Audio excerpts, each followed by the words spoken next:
Assalamualaikum. Kali ini kita akan membahas tentang 5C dalam analisis kredit atau 5 C's of Credit.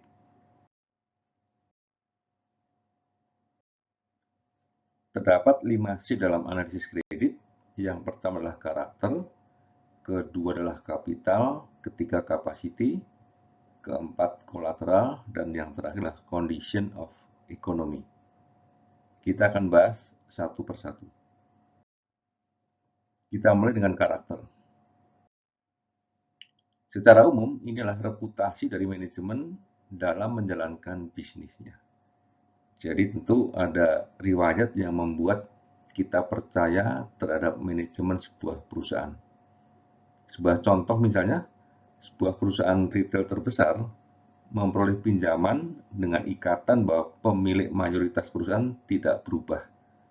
Jadi karakter dari pemiliknya yang dianggap mewakili kepercayaan dari perusahaan tersebut. Secara umum inilah C yang paling sulit untuk dinilai, tetapi sekaligus merupakan C yang paling penting. Intinya lah kita ingin mengetahui dasar dari willingness to pay, ya, keinginan membayar dari suatu institusi atau seseorang tertentu. Salah satu perkataan dari Warren Buffett, investor terbesar di dunia, adalah jika manajemen perusahaan tidak dapat dipercaya, maka laporan keuangannya pun tidak ada gunanya. Ini menunjukkan bahwa karakter dari si pembuat laporan keuangan sangat mempengaruhi kepercayaan dari pembacanya. C yang kedua adalah kapital, atau dalam hal ini menuju atau merujuk pada ekuitas. Jadi kapital ini bisa kita katakan sebagai ekuitas yang dimiliki oleh sebuah perusahaan. Biasanya sebuah bank tidak akan memberikan pinjaman seluruhnya. Harus ada kontribusi berupa kapital yang berupa ekuitas di dalam struktur pendanaan suatu proyek. Salah satu alternatif untuk mengukurnya adalah dengan mengukur tingkat solvensi atau solvabilitas dari perusahaan tersebut. Dalam struktur modal kita mulai ada 3 kemungkinan. Jadi yang pertama adalah mereka yang mempunyai rasio 1:1, artinya 1 pinjaman dan 1 ekuitas. Jadi jumlah pinjaman maupun ekuitasnya adalah sama.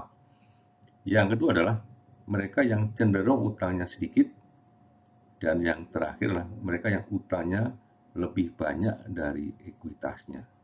Dalam batas tertentu, biasanya bank akan membatasi maksimum sampai jumlah tertentu. Misalnya debt to equity 75/25 atau 80/20.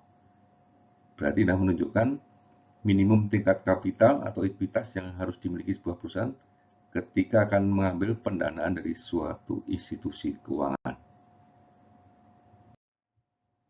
C berikutnya adalah kolateral atau jaminan. Secara umum, yang biasa dijadikan jaminan adalah properti, pabrik, tanah, dan sejenisnya. Jadi aset tetap. Nah, dalam contoh yang lain, misalnya kita juga menjumpai ada pinjaman tanpa jaminan, misalnya pada konteks project finance. Nah, di sini jaminannya adalah berupa arus kas masa depan dari perusahaan tersebut, sehingga diperlukan analisis yang jauh lebih mendalam karena tidak ada jaminan secara fisik dari proyek tersebut. Atau misalnya juga ada kredit tanpa agunan.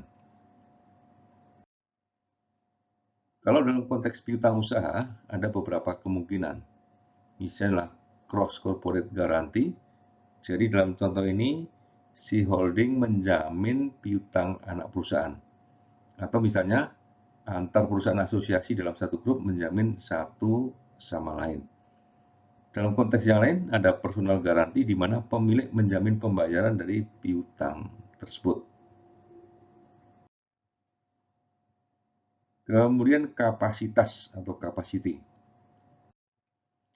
Pengertian kapasitas adalah kemampuan perusahaan dalam menjalankan bisnisnya.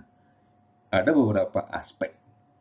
Yang pertama tentu adalah manajerial, yaitu kemampuan berbisnis secara umum. Kemudian pada level yang lain adalah teknis produksi dan operasinya, seberapa mampu, seberapa baik kualitasnya. Penunjangnya berupa pendekatan yuridis, yaitu kapasitas dalam melakukan tindakan hukum secara bebas. Dan yang terakhir adalah secara keuangan, seberapa baik kemampuan perusahaan dalam membayar pinjamannya. Kemudian yang terakhir adalah condition of economy.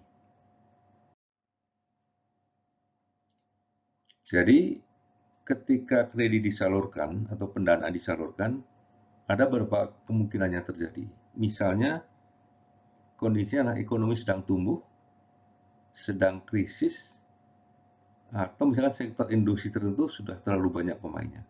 Ini menimbulkan prospek yang berbeda, sehingga perusahaan yang berbisnis sama bisa jadi tidak memperoleh pendanaan dengan alasan tertentu, misalnya terkait dengan kemampuan dalam menghadapi situasi ekonomi yang sedang krisis. Inilah condition of economy. Baik, jadi kita ingatkan lagi ada 5C, karakter, kapital, kapasitas, kolateral, condition of economy. Jika kita pilih yang paling penting, maka karakter adalah jawabannya. Demikian, semoga bermanfaat. Wassalamualaikum warahmatullahi wabarakatuh.